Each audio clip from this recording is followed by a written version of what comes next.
فاعوذ باللہ من الشیطان الرجیم بسم اللہ الرحمن الرحیم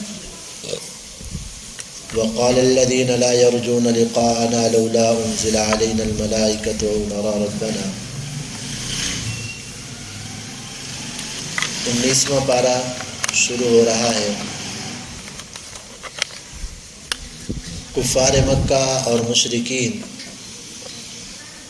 آپ صلی اللہ علیہ وسلم کو اللہ کا نبی نہیں مانتے تھے اور ضد اور عناد کی بنیاد پر مختلف قسم کے فرمائشی معجزے طلب کیا کرتے تھے کہ یہ دکھاؤ یہ دکھاؤ، یعنی آپ صلی اللہ علیہ وسلم کی مبارک بات پر ان کو یقین نہیں آتا تھا۔ ویسے دل تو مانتا تھا لیکن جو ہے نا زبانی طور پہ وہ نہیں مانتے تھے، آقا کی بات صلی اللہ علیہ وسلم کی بات کو نہیں مانتے تھے۔ وقال الذين لا يرجون لقاءنا، اللہ تعالیٰ فرماتے ہیں جو لوگ ہماری ملاقات کا یقین نہیں رکھتے، یعنی آخرت پر ایمان نہیں لاتے نا، تو وہ کیا کہتے ہیں؟ لولا انزل علينا الملائکہ، ہمارے اوپر فرشتے کیوں نہیں نازل ہوتے؟ یعنی وہ کہتے آپ صلی اللہ علیہ وسلم سے ہمیں آپ کی بات پہ اعتبار نہیں، فرشتے آسمان سے آ کر ہمیں آ کے بتائیں کہ یہ اللہ کے نبی ہیں، پھر ہم مانیں گے۔ یا پھر معاذ اللہ ثم معاذ اللہ، اتنا بڑی گستاخی کہ یا اللہ رب العزت خود ہمیں اپنا دیدار کرائے اور ہمیں زیارت کرا کے پھر کہہ دے کہ میرے یہ نبی ہیں، پھر مانو، ہم مانیں گے، ورنہ نہیں مانتے۔ یا تو فرشتے آ کے ہمیں کہیں یا پھر اللہ کے، معاذ اللہ، یعنی تکبر اور عناد کی بنا پہ اللہ فرماتے ہیں انہوں نے بہت بڑے تکبر کی بات کی۔ اللہ تعالیٰ فرماتے ہیں ہاں یوم یرون الملائکہ، فرشتے ان کو ضرور آئیں گے دکھائی، فرشتوں کو یہ لوگ دیکھیں گے، لیکن جب فرشتوں کو دیکھیں گے نا یہ وہ دن ان کے لیے پھر خوشخبری والا نہیں ہوگا۔ موت کے وقت فرشتے آئیں گے، ان کو دکھائیں گے، جب روح قبض کریں گے نا پتہ چل جائے گا پھر، اور پھر جب قیامت ہوگی فرشتے اس دن بھی نظر آئیں گے۔ یوم یعض الظالم علی یدیہ، اللہ تعالیٰ فرماتے ہیں جب فرشتے آئیں گے نا پھر اس وقت توبہ کا ٹائم ختم ہو چکا ہوگا، اب ان کو پھر حسرت اور افسوس ہوگا کہ کاش ہم ایمان لے آتے۔ یوم یعض الظالم، آدمی حسرت میں نا پریشان ہوتا ہے، دنیا کے اندر کوئی ایک کام کوئی نعمت چلی جائے تو آدمی افسوس کرتا ہے، یار بڑا افسوس ہوا، یہ ہوا فلاں ہوا، اور کبھی کبھی افسوس میں انگلی بھی ہاتھ منہ میں رکھ لیتا ہے ایسے پریشانی کے عالم میں نا۔ تو اللہ تعالیٰ فرماتے ہیں قیامت کے دن کافروں کو اتنا حسرت اور افسوس ہوگی کہ یعض الظالم علی یدیہ، یہ ظالم لوگ اپنے ہاتھوں کو حسرت کی وجہ سے کاٹیں گے، چبائیں گے ہاتھ۔ یہ ہاتھ کا اطلاق عربی کے اندر انگلیوں سے لے کر کندھے تک پورے کو ہاتھ کہتے ہیں عربی کے اندر۔ تو یہ ایسے چبائیں گے جیسے اونٹ چباتا ہے نا، ایسے چبائیں گے اپنے ہاتھوں کو اور کہیں گے کاش لم اتخذ فلانا خلیلا، میں فلاں دنیا کے اندر فلاں ظالم کو اپنا دوست نہ بناتا، اس نے مجھے خود بھی گمراہ تھا، مجھے بھی گمراہ کیا تھا۔ یا لیتنی اتخذت مع الرسول سبیلا، کاش میں رسول کے ساتھ تعلق بنا لیتا، اتباع کر لیتا، اللہ کے دین پہ عمل کر لیتا، کاش میں یہ کر لیتا، دنیا کے فلاں آدمی کو اپنا دوست نہ بناتا۔ تو اللہ تبارک و تعالی نے یہ ذکر فرمایا ہمیں تنبیہ کرنے کے لیے کہ خیال کرو دنیا کے اندر رہنا ہے تو بیدار مغز بن کے رہو، اندھے بن کے نہ رہو، بس جہاں کی ہوا چلی اس طرف چل پڑے، بھیڑ بکری کی طرح زندگی نہ گزارو۔ بھیڑ بکری کا کیا ہوتا ہے کہ جدھر سے لاٹھی اٹھاؤ بس دوسری طرف بھاگنا شروع کر دیتی ہیں۔ ہر چمک دمک کے اوپر نہیں مرنا چاہیے، دیکھنا چاہیے کہ میرے تعلقات کن کے ساتھ ہیں، کہیں یہ لوگ مجھے اللہ سے دور تو نہیں کر دیں گے، مجھے اپنے دین سے دور تو نہیں کر دیں گے، مجھے اپنی آخرت تباہ تو نہیں کر بیٹھیں گے۔ یہ آیات دراصل نازل ہوئی تھی، عقبہ بن ابی معیط بڑا مکے کا سردار تھا نا، اس کی دوستی تھی امیہ بن خلف کے ساتھ، امیہ بن خلف کے ساتھ۔ تو عقبہ بن معیط کو ایک مرتبہ آپ صلی اللہ علیہ وسلم نے دین کی دعوت دی تو وہ مسلمان ہو گیا، اور جب امیہ بن خلف کو پتہ چلا نا کہ میرا دوست مسلمان ہو گیا تو آ کے واپس اس کو لان تان کرنے لگا، تو مسلمان ہو گیا، یہ ہوا فلاں ہوا کیا ہوا۔ تو بہرحال اگر تو اسلام سے نہیں پھرتا تو میری تیری چھٹی، دوستی ختم، اگر میرے ساتھ رہنا ہے تو پھر آپ صلی اللہ علیہ وسلم کا انکار کرو۔ اس نے کہا صحیح میں دوستی سے مجبور ہوں، میں اپنی بیعت واپس کرتا ہوں، میں مسلمان نہیں ہوتا، میں مجبور ہو گیا مجھے۔ تو اللہ تعالیٰ فرماتے ہیں آج تو دنیا میں دوستیاں نبھا رہے ہیں، کل کہیں گے کہ ہاں کاش میں اس کو اپنا دوست نہ بناتا، یہ ظالم خود بھی گمراہ تھا، مجھے بھی گمراہ کیا۔ بالآخر کیا ہوا؟ جنگ بدر کے اندر عقبہ بن نبی معیط مردار ہوا، مر گیا کفر کی حالت میں، امیہ بن خلف بھی خود تباہ ہو گیا۔ آج ہمیں بھی جھوٹی مجبوریاں پیش آ جاتی ہیں، مولوی صاحب کیا کریں، ہمیں فلاں مجبوری ہے، فلاں دوست ہے ناراض ہو جائے گا۔ بھائی وہ دوست کس وجہ سے ناراض ہو رہا ہے؟ کسی گناہ کے کام کرنے سے جو ہے نا ناراض ہوتا ہے، یا نیکی کے کام کرنے سے ناراض ہوتا ہے؟ اگر نیکی کے کام کرنے پر تمہارا دوست ناراض ہوتا ہے تو پھر اللہ کا حق دوست سے زیادہ ہے تمہارے اوپر۔ لا طاعت لمخلوق فی معصیۃ الخالق، ایک طرف اللہ کو ناراض کیا جا رہا ہو، دوسری طرف دوست راضی ہو رہا ہو نا، تو اللہ کو ناراض نہیں کرنا چاہیے، دوست بھلے ناراض ہو جائے۔ یہ واضح واضح قرآن کے پیغامات ہیں، احادیث کے اندر یہ بات ہے۔ اور پھر اس کے بعد اللہ رب العزت نے آپ صلی اللہ علیہ وسلم کا شکوہ بھی ذکر فرمایا کہ قیامت کے دن آپ صلی اللہ علیہ وسلم فرمائیں گے قال الرسول یا رب ان قوم اتخذوا هذا القرآن مہجورا، اے اللہ میری اس قوم نے قرآن کو چھوڑ دیا تھا۔ اب آپ خود اندازہ لگائیں ایک منٹ کے لیے دل کے اوپر ہاتھ رکھ کے، جس آدمی کے خلاف مدعی بن جائیں امام الانبیاء حضرت محمد الرسول اللہ صلی اللہ علیہ وسلم، اللہ کے لاڈلے محبوب، جس کے خلاف دعویٰ کریں تو وہ ظالم تباہ نہیں ہوگا، اس کی ہلاکت میں کوئی شبہ ہے؟ وہ تو یقیناً ہلاک اور تباہ ہوگا، جس کے بارے میں آقا فرما دیں کہ اللہ اس کو پکڑ، انہوں نے قرآن کو چھوڑ دیا تھا۔ قرآن کو چھوڑنے کا ایک صورت علامہ ابن عربی رحمۃ اللہ علیہ نے لکھی ہے۔ ایک صورت تو یہ ہے نہ قرآن کے اوپر ایمان ہے نہ عمل ہے، جیسے کافروں کی بات ہوتی ہے، اور دوسرا یہ ہے کہ قرآن کو مانتے تو ہیں لیکن قرآن کے اوپر عمل نہیں کرتے، یہ بھی تو چھوڑنا ہے نا۔ قرآن کو ہم مان رہے ہیں کہ اللہ کا کلام ہے، بھئی اللہ کا کلام ہے تو کرنا کیا چاہیے قرآن کے ساتھ؟ مرضی اپنی مرضی کے مطابق زندگی نہیں گزارنی چاہیے، اللہ کے قرآن پہ عمل کرنا چاہیے۔ عمل نہیں کیا تب بھی تو قرآن کو چھوڑ دیا نا۔ آج اللہ معاف فرمائے ہم اسی گمراہی کے اندر مبتلا ہیں، قرآن کو اللہ کا کلام تو مانتے ہیں لیکن قرآن کے اوپر ہمارا عمل نہیں ہوتا، اور پھر قرآن کو مانتا ہو لیکن اپنے جو اختلافات ہیں، اپنے مقدمات ہیں، قرآن کے مطابق فیصلہ نہ کرے، انگریز کا قانون چلے۔ قرآن تو اللہ کا کلام ہے نا، قرآن کے مطابق زندگی گزارنی ہے، اپنے فیصلے قرآن کے مطابق کروانے ہیں۔ کون کرے گا؟ قرآن جاننے والے کریں گے نا، جو قرآن کو سمجھتے ہیں، قرآن کے مفاہیم کو سمجھتے ہیں، وہ پتہ چلے گا کہ بھئی حق کے اوپر کون ہے، باطل کے اوپر کون ہے۔ آج ہمارے اگر مقدمات جاتے بھی ہیں، ہم فیصلہ کرانے جاتے بھی ہیں تو اپنے اوپر انگریز کا قانون لاگو کراتے ہیں، اور ایسے بے دین لوگوں کے پاس فیصلے لے جاتے ہیں جن کو اپنی بھی خبر نہیں ہوتی کیا ہوتا ہے۔ اب وہ ہمارا فیصلہ قرآن حدیث کے مطابق کریں گے کیا؟ اللہ معاف فرمائے، اللہ معاف فرمائے، اللہ معاف۔ آج ہماری عدالتوں کے اندر نا صرف کاغذات کی حد تک تو ہے کہ جی اسلامی نظام ہے، اسلام کے مطابق ہم نے فیصلے کرنے ہیں، لیکن اپنی آنکھوں سے دیکھ رہے ہیں جو بھی فیصلہ ہوتا ہے سراسر ظلم کے اوپر مبنی ہوتا ہے۔ تو یہ بھی قرآن کو چھوڑنا ہے۔ اور اس کے بعد پھر اللہ رب العزت نے اپنے نیک بندوں کی نشانیاں بیان فرمائی۔ عباد الرحمن الذین یمشون علی الارض ہونا، رحمان والے بندے وہ ہیں جو زمین میں اکڑ کے نہیں چلتے، عاجزی ان کے ساری کے ساتھ چلتے ہیں، زمین میں اکڑ کے نہیں چلتے۔ وَإِذَا خَاطَبَهُمُ الْجَاهِلُونَ، اور جب جاہل لوگ ان سے جھگڑا کرتے ہیں، ان کو برا بھلا کہتے ہیں تو یہ چپ کر کے گزر جاتے ہیں، جاہلوں کے ساتھ جھگڑے نہیں کرتے۔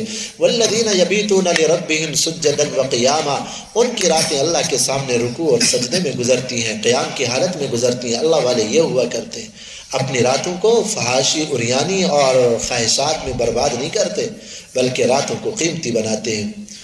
والذین یقولون ربنا اصرف عنا عذاب جہنم، عبادت کرنے کے باوجود بھی اللہ کی بارگاہ میں راز و نیاز کی بات کرتے ہوئے اللہ سے دعا استغفار کرتے ہیں، اللہ ہمیں جہنم کے عذاب سے بچا لے۔ والذین لا يدعون مع اللہ الہا آخر، اللہ کے ساتھ کسی کو شریک نہیں ٹھہراتے۔ ولا يقتلون النفس التي حرم اللہ، کسی کو ناحق قتل بھی نہیں کرتے۔ ولا یزنون، اور اپنی عزت و ناموس کی بھی حفاظت کرتے ہیں، زنا بھی نہیں کرتے۔ اور پھر الا من تاب وآمن وعمل صالحا، کسی سے اگر خطا غلطی ہو جائے تو پھر اللہ سے توبہ استغفار کرتے ہیں۔ والذین یقولون ربنا هب لنا، خود بھی نیک اعمال کر رہے ہیں اور اپنی اولاد کی بھی فکر کر رہے ہیں. یقولون ربنا هب لنا من ازواجنا، تو وہ اللہ سے دعا کرتے ہیں اللہ ہمیں بیویاں اور اولاد ایسی عطا فرما کہ آنکھوں کی ٹھنڈک ہو. اولاد اور بیوی آنکھوں کی ٹھنڈک کب بنتی ہے؟ علماء نے لکھا ہے جب بندہ اپنی اولاد کو، اپنی بیوی بچوں کو اللہ کی اطاعت میں دیکھے تب اس کی آنکھیں ٹھنڈی ہوتی ہیں. یہ ہے اصل سرمایہ. یہ ہے آپ صلی اللہ علیہ وسلم نے فرمایا دنیا کی ہر چیز استعمال کی لائق ہے. ہاں دنیا کی ہر چیز استعمال کے لیے ہے نا. اور بہترین دنیا کا سامان وہ نیک صالح بیوی ہے. نیک صالح بیوی بندہ دیکھے تو خوش ہو جائے، اور بندہ حکم کرے تو وہ عورت بیوی فرما برداری کرے، اور اللہ کی اطاعت فرما برداری میں جو ہے نا معاون اور مددگار ہو. دیکھو اللہ تعالیٰ کیسے قرآن میں کھول کھول کے ہمیں بیان کر رہے ہیں. اور اس کے بعد اللہ رب العزت نے آگے جو ہے نا سورہ شعراء ذکر فرمائی ہے. اس کے اندر مختلف انبیاء کرام کا اللہ نے تذکرہ فرمایا. حضرت موسیٰ علیہ السلام کا تفصیلاً، حضرت ابراہیم علیہ السلام کا، حضرت ہود علیہ السلام، صالح علیہ السلام، حضرت لوط علیہ السلام، حضرت شعیب علیہ السلام، اور آخر میں میرے مدنی کریم صلی اللہ علیہ وسلم کا بھی تذکرہ فرمایا. ہر پیغمبر کی قوموں کے حالات بیان فرما کر اللہ نے فرمایا ان فی ذلک لآیہ، میرے بندے دیکھ رہے ہو جو نافرمان تھے ان کا انجام کیا ہوا. فرعون کا انجام سن لیا ہے، حضرت نوح علیہ السلام کی قوم کا نافرمان جو تھی اس کا بھی انجام دیکھ لیا ہے، حضرت ہود علیہ السلام کی قوم کا بھی انجام دیکھ لیا، حضرت صالح علیہ السلام کا بھی انجام دیکھ لیا. ان فی ذلک لآیہ، ان قوموں کے واقعات کے اندر میرے بندوں تمہارے لیے نشانیاں ہیں. کہیں تم بھی ان کی راہ پہ نہ چل پڑنا. جیسے وہ تباہ ہوئے ہیں، پھر اللہ کے اصول، اللہ کے قانون بدلتے نہیں ہیں. اللہ کی نہ تو کسی کے ساتھ رشتہ داری ہے، نہ اللہ تعالیٰ کسی سے کوئی مجبور ہوتے ہیں معاذ اللہ. اللہ کی ذات ہر چیز سے پاک ہے ان مجبوریوں سے. ہاں اللہ کا مقرب وہ ہے جو اللہ کی اطاعت فرما برداری کرے گا. اگر اللہ کے نبی کا باپ بھی کیوں نہ ہو اور فرما بردار نہ ہو تو جہنم کا ایندھن. حضرت ابراہیم علیہ السلام کا باپ جہنم کا ایندھن. پیغمبر کا بیٹا ہو نہ فرمان ہو تب بھی جہنم کا ایندھن. نوح علیہ السلام کا بیٹا پیغمبر کا چچا ہو اور نافرمان ہو تب بھی جہنم کا ایندھن. تبت یدا ابی لہب وتب، ابو لہب آپ صلی اللہ علیہ وسلم کا چچا. اور اگر دور کا رہنے والا ہو، ظاہری اعتبار سے شکل و صورت بھی اچھی نہ ہو، لیکن میرے محبوب صلی اللہ علیہ وسلم کی غلامی اختیار کر لے، اللہ کی اطاعت فرما برداری کرے، تو پھر جنت میں آپ صلی اللہ علیہ وسلم کی غلامی نصیب ہوگی. حضرت بلال کو دیکھ لیں، صحابہ کرام کو دیکھ لیں. تو اللہ نے ان واقعات کے اندر بار بار فرمایا ان فی ذلک لآیہ، اس کے اندر نشانیاں ہیں تمہارے لیے. عقل سے سوچو، بیدار بن کے زندگی گزارو. غافل نہیں، رات ہو گئی دن ہو گیا، کھا پی لیا سو گئے کما لیا بس زندگی گزر رہی ہے. نہیں، ایک مقصد کے تحت آئے ہو. وَإِنَّهُ لَتَنزِيلُ رَبِّ الْعَالَمِينَ، یہ رب العالمین کی طرف سے قرآن اتارا ہے. رب العالمین نے قرآن اتارا ہے. نزل به الروح الامین، روح الامین جبرائیل علیہ السلام لے کر آئے ہیں. علی قلبک، میرے مدنی کریم صلی اللہ علیہ وسلم کے سینہ اور دل مبارک کے اوپر قرآن نازل ہوا ہے. بڑی شان اور عظمت والا ہے قرآن، اس کے مطابق زندگی گزارو. پھر اللہ نے فرمایا انذر عشیرتک الاقربین، میرے مدنی کریم جو قریبی رشتہ دار ہیں ان کو بھی اللہ کے عذاب سے ڈرائیے خصوصی طور پہ. ہاں آج بھی اپنی بھی فکر کرے، یہ ذمہ داری ہے اپنے گھر والوں کی بھی. میرے بھائی اپنے گھر والوں کے ساتھ حقیقتاً خیر خواہی یہ ہے کہ ہم ان کو دیندار بنائیں. دیکھو ہم سب چاہتے ہیں نا جنت میں جائے، تو اپنی اولاد کے لیے، گھر والوں کے لیے بھی یہی فکر ہو کہ وہ بھی جنت میں جائیں. اور جنت کا راستہ بالکل واضح ہے، کوئی اس کے اندر پوشیدگی نہیں ہے کہ پتہ نہیں کون سا راستہ ہے جنت کا. بالکل واضح راستہ ہے جنت کا. اللہ کے محبوب صلی اللہ علیہ وسلم کی اطاعت فرما برداری، اللہ کے احکامات زندگی میں ہے. نماز کی پابندی ہے، روزے کی پابندی ہے، اور اپنے پردے کی، حیا اور شرم کی پابندی ہے. دین کے مطابق زندگی ہے، اولاد کی صحیح تربیت کر رہے ہیں، یہ جنت کا راستہ ہے. جنت کے راستے میں کوئی پوشیدگی نہیں ہے. تو حقیقی خیر خواہی گھر والوں کے ساتھ یہ ہے کہ ان کو اللہ کا فرما بردار بنایا جائے. ہم ان کی دنیا کی ہر خواہش پوری کرتے ہیں، ہم دین کی ضرورت کیوں نہیں پوری کرتے؟ دین ہماری ضرورت ہے. دین کی ضرورت پوری کرنا یہ مرد کی ذمہ داری ہے. کل قیامت کے دن اللہ تعالیٰ پوچھیں گے اس کے بارے میں. اس کے بعد پھر اللہ رب العزت نے آگے والی سورہ نمل کا ذکر فرمایا. سورہ نمل کے اندر، نمل کہتے ہیں چونٹی کو. چونٹی کا ذکر ہے اس کے اندر. سب سے پہلے تو اللہ نے قرآن کی صداقت کو بیان فرمایا، پھر فرمایا نیک لوگوں کا ذکر فرمایا، یقیمون الصلاۃ، نماز کو قائم کرنے والے، یؤتون الزکوٰۃ، زکوٰۃ ادا کرنے والے، یعنی حقوق اللہ بھی پورے کرتے ہیں، حقوق العباد بھی پورے کرتے ہیں. حضرت موسیٰ علیہ السلام کا اختصاراً ذکر فرما کر حضرت داؤد علیہ السلام اور سلیمان علیہ السلام کا ذکر فرمایا.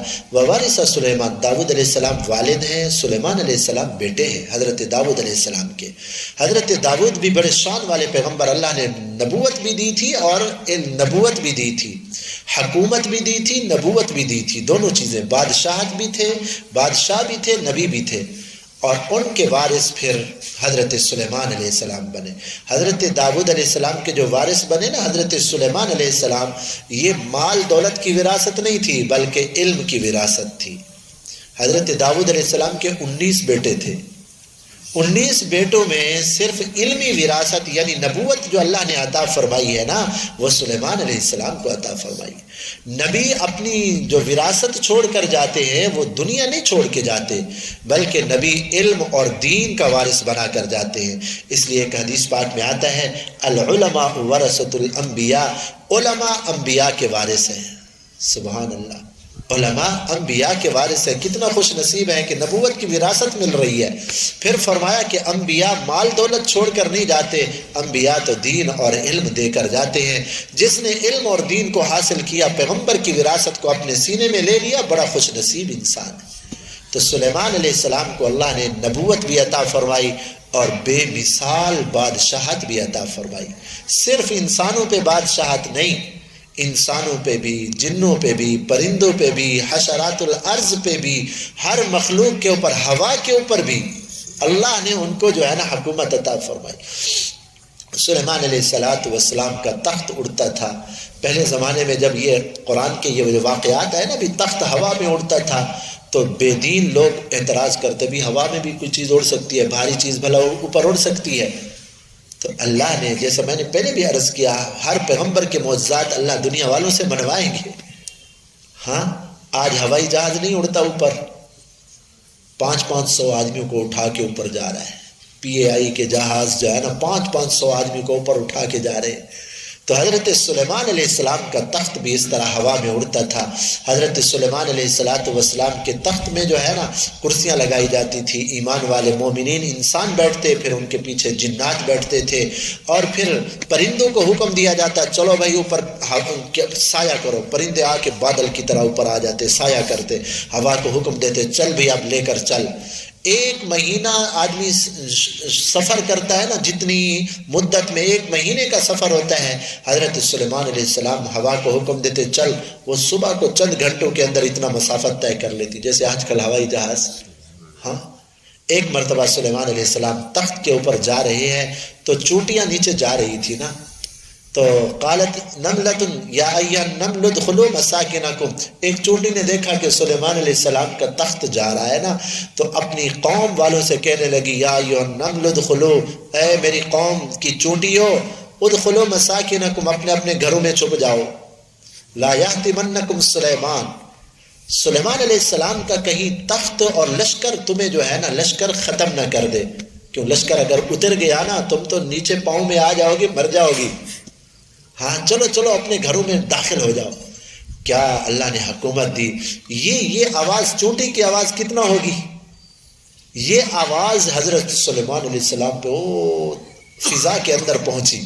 حضرت سلیمان علیہ السلام مسکرانے لگے، کہنے لگے اے اللہ، یہ تو نے جو مجھے بے مثال حکومت دی ہے، دیکھو چونٹی کی بات بھی سن رہے ہیں، پرندوں کی باتیں بھی سن رہے ہیں، یہ جو تو نے مجھے حکومت دی ہے نا، اے اللہ یہ میرے لیے آزمائش ہے.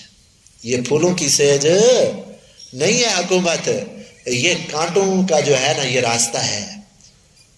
لکھا ہے بعض کتابوں کے اندر کہ جب سلیمان علیہ السلام کو بادشاہت ملی نا تو ساری مخلوق ان کے پاس آئی مبارکباد دینے، بھائی مبارک ہو مبارک. چونٹی نہیں آئی. تو حضرت سلیمان علیہ السلام نے چونٹی کو بلایا، کہا کہ تو ناراض ہو گئی ہے کہ مجھے حکومت اللہ نے دی ہے، باقی ساری مخلوق نے مجھے مبارکباد دی ہے، تو نے نہیں دی. اس نے کہا حضرت جب سے آپ کو حکومت ملی ہے میں تو بڑی پریشان ہوں. بھئی کیوں پریشان ہے؟ کہا کہ میں اس لیے پریشان ہوں کہ پہلے تو آپ آزادانہ زندگی گزار رہے تھے، اب حکومت کا بوجھ ساری مخلوق کا تمہارے اوپر آ گیا ہے، اب پتہ نہیں آپ اس کو کیسے نبھاؤ گے، ہر مخلوق کے حقوق ادا کرنے ہیں، اور یہ ہر مخلوق کو کوئی ظالم کے جو ہے نا ظلم سے روکنا ہے، مظلوم کی فریاد رسی کرنی ہے، آپ کی جو ہے نا پھر جتنی رعایا ہے، پرندوں کے اوپر حکمرانی، ان میں بھی عدل و انصاف کرنا ہے، مخلوق انسانوں کے اندر بھی عدل و انصاف کرنا ہے، جنات میں بھی عدل و انصاف کرنا ہے، آپ کے اوپر تو اتنا بڑی بھاری ذمہ داری آ گئی ہے۔ میں آپ کے لیے اللہ سے دعا کر رہی ہوں کہ اللہ سلیمان علیہ السلام کو توفیق دے کہ انصاف کے ساتھ حکمرانی کرے۔ تو سلیمان علیہ السلام کہنے لگے حقیقتاً میری خیر خواہ تو نکلی ہے۔ تو سلیمان علیہ السلام جب کوئی عہدہ، کوئی دولت، کوئی اللہ اچھے حالات دیتے ہیں نا تو نیک لوگ مزید اطاعت فرما برداری کے اندر بڑھ جاتے ہیں، وہ اس کو اپنا کمال نہیں سمجھتے۔ حضرت سلیمان علیہ السلام بھی عرض کرنے لگے کہ اللہ تو نے مجھے جو ہے نا یہ حکومت جو دی ہے تو مجھے دیکھنا چاہتا ہے کہ میں تیرا فرما بردار بن کے کیسے زندگی گزارتا ہوں۔ اور پھر حضرت سلیمان علیہ السلام نے پرندوں کی جو ہے نا حاضری لگائی۔ ہدہد نہیں تھا، ہدہد ایک پرندہ ہے، حضرت سلیمان علیہ السلام نے دیکھا ہدہد نہیں ہے تو کہنے لگا بھائی ہدہد کدھر گیا؟ اگر یہ غیر حاضری کے اوپر، غیر حاضری جرم ہے، غیر حاضری کے اوپر اگر کوئی دلیل، کوئی واضح کوئی عذر نہ لایا نا، یا تو میں اس کو ذبح کروں گا یا ایسی سزا دوں گا کہ دوسروں کے لیے عبرت ہوگی۔ تھوڑی دیر ہی گزری کہ ہدہد آ گیا، السلام علیکم، صحیح میں آ گیا۔ بھائی کدھر گیا تھا؟ حضرت سلیمان علیہ السلام سے عرض کرنے لگا حضرت میں بہت دور نکل گیا تھا اور میں سبا کی بستی پہ گیا، وہاں میں عجیب منظر دیکھ کر آیا ہوں۔ کیا بھائی؟ میں نے دیکھا کہ ان کی حکمران ایک عورت ہے اور وہ لوگ اللہ کو چھوڑ کر سورج کو سجدہ کر رہے ہیں، آپ کو بھی اس کا علم نہیں ہے؟ میں دیکھ کر آ گیا ہوں۔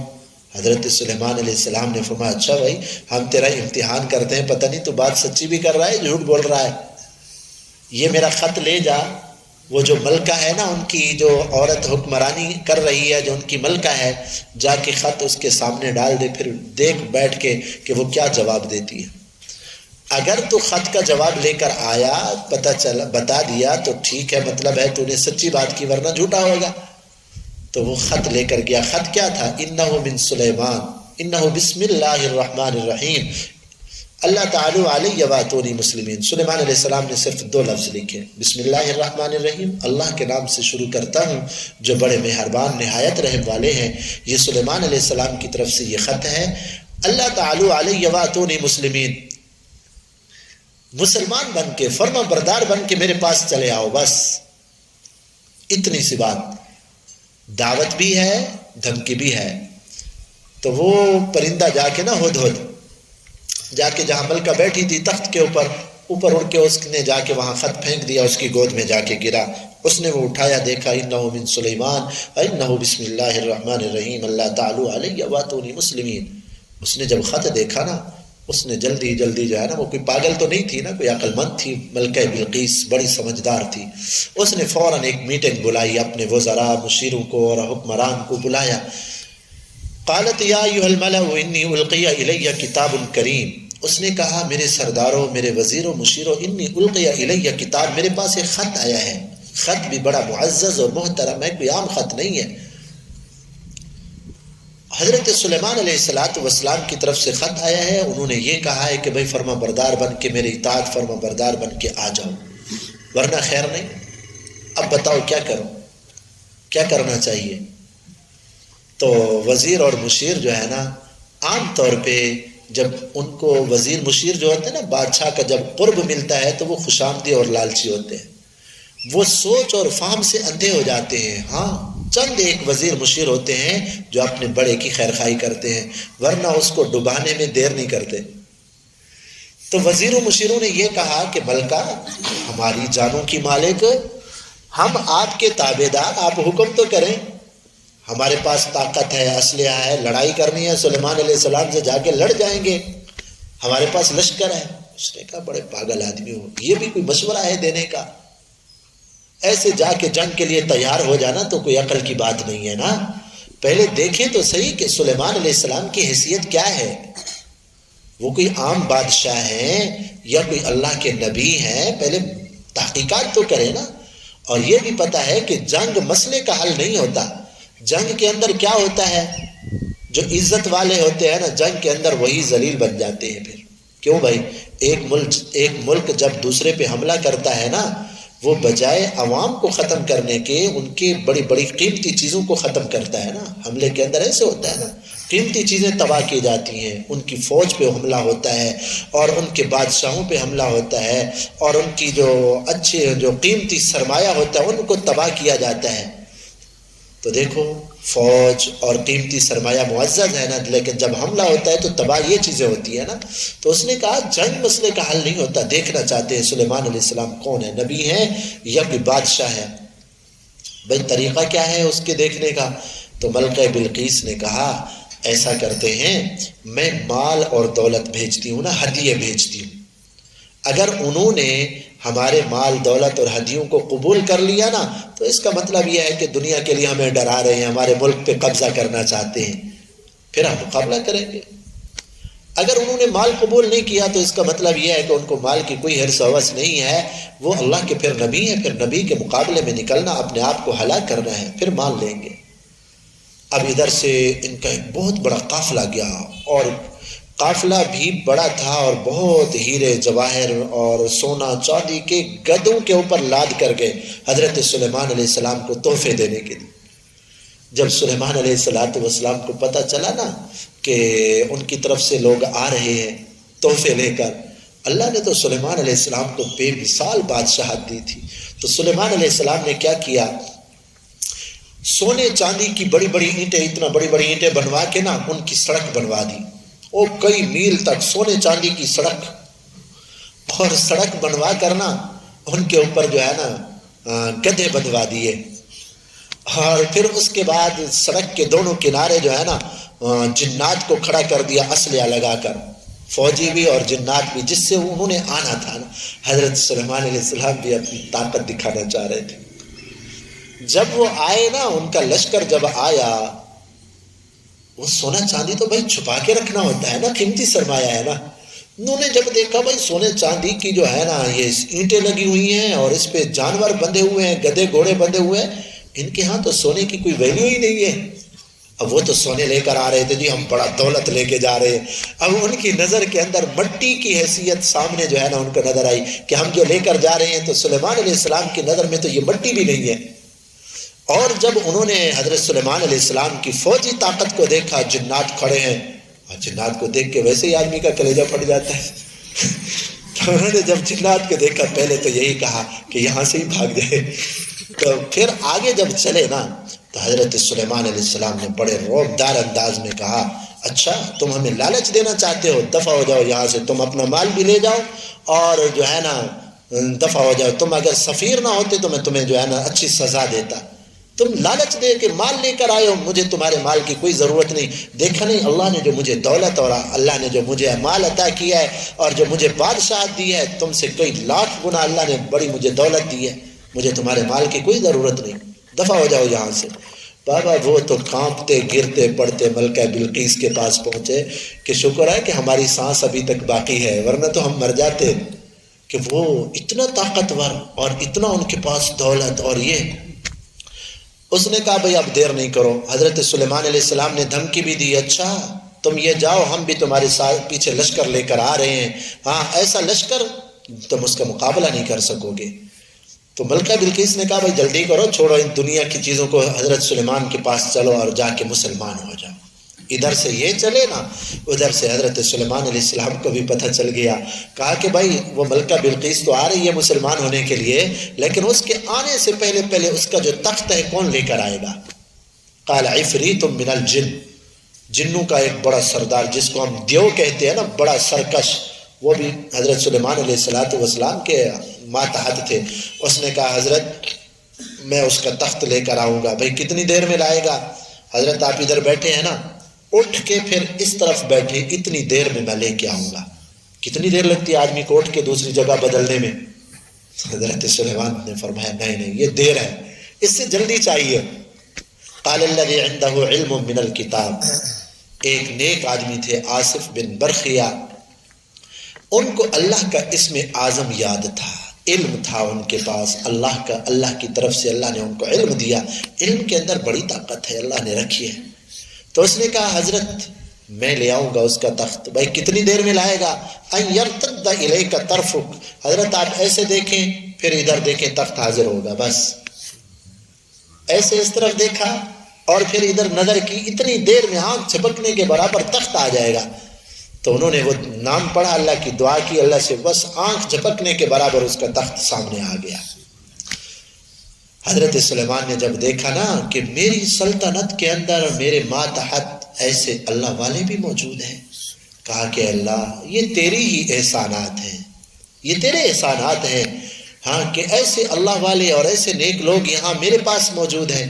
تو کسی جگہ کے اوپر اللہ والے کا موجود ہونا، نیک لوگوں کا موجود ہونا اس علاقے والے کے لیے خوش نصیبی ہوا کرتی ہے۔ جیسے سلیمان علیہ السلام نے عرض کیا نا کہ اللہ ایسے نیک لوگ میری ماتحت، میری فوج کے اندر میرے وزیر مشیر ہے، اللہ تیرا بڑا احسان ہے، تو نے مجھے دیا کہ ان اشکر ام اکفر، کیا میں تیرا شکر گزار بنتا ہوں یا ناشکرہ بنتا ہوں۔ اور پھر جب تخت آ گیا نا، سلیمان علیہ السلام نے اس ملکہ بلقیس کا امتحان کرنا چاہا، تو اپنے لوگوں سے کہا جلدی کرو اس کے تخت کے اندر جو ہے نا تبدیلی کر دو، اس کے جو ہیرے جواہرات لگے ہوئے ہیں نا، تو مثال کے طور پہ ادھر سرخ لگا ہوا ہے، ادھر سے اکھیڑ کے اس طرف لگا دو، ادھر سبز رنگ کا موتی لگا ہوا ہے، ادھر سے اکھیڑ کے ادھر لگا دو، تو اس میں رد و بدل کر دو کچھ، ہم امتحان کرنا چاہتے ہیں۔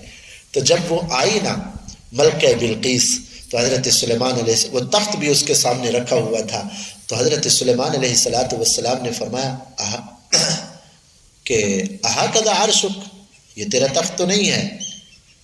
اس نے کہا کأنہ، لگتا میرے جیسا ہے، اسی طرح کا لگتا ہے۔ تو حضرت سلیمان علیہ السلام نے اس کی عقل اور فہم کو دیکھا کہ واقعتاً بڑی سمجھدار ہے، یہ نہیں کہا کہ میرا ہی ہے، کیونکہ اب اصل تو تبدیل ہو گئی تھی نا، شکل صورت تبدیل ہو گئی تھی نا، تو کہنے لگی ہاں ہاں اس جیسا لگتا ہے یہ۔ اور پھر حضرت سلیمان علیہ السلام نے دین کی دعوت دی، جب اس نے حق بات کو دیکھا نا مسلمان ہو گئی، کہنے لگی قالت رب انی ظلمت نفسی، اللہ تجھ سے دور ہو کر ہم نے اپنے آپ کے اوپر ظلم کیا تھا، غیر اللہ کی عبادت کر رہے تھے، گناہوں کی زندگی گزر رہی تھی، یہ اپنے اوپر ظلم کیا تھا ہم نے، وَأَسْلَمْتُ مَعَ سُلَيْمَانَ، اب میں سلیمان علیہ السلام کے ہاتھ میں مسلمان ہو کر اللہ تیری فرما بردار بن کے میں زندگی گزاروں گی۔ تو نیک لوگوں کا اور انسانیت کا تقاضا یہی ہے، جب حق بات آ جاتی ہے نا تو اس کی قدر کرتے ہیں، اس کو مان لیتے ہیں۔ اور اس کے اندر پھر آخر کے اندر اللہ رب العزت نے فرمایا قل الحمدللہ، ساری کی ساری تعریفیں اللہ کے لیے ہیں، توحید اللہ کے لیے ثابت ہے، عبادت کی مستحق اللہ کی ذات ہے، وسلام علی عبادہ الذین اصطفیٰ، اور جو اللہ کے نیک لوگ ہیں ان کے اوپر سلام ہے۔ ایک طرف توحید ہے، ایک طرف شرک کا راستہ ہے، لوگوں بتاؤ کون سا راستہ اچھا ہے؟ اللہ تعالیٰ فرماتے ہیں کون سا راستہ؟ توحید والا، ایک اللہ کے سامنے سر جھکا لے بندہ، اللہ در در کے جھکنے سے محفوظ فرما لیتے۔ اللہ ہمیں بھی ان ہدایات پہ عمل کرنے کی توفیق نصیب فرمائے۔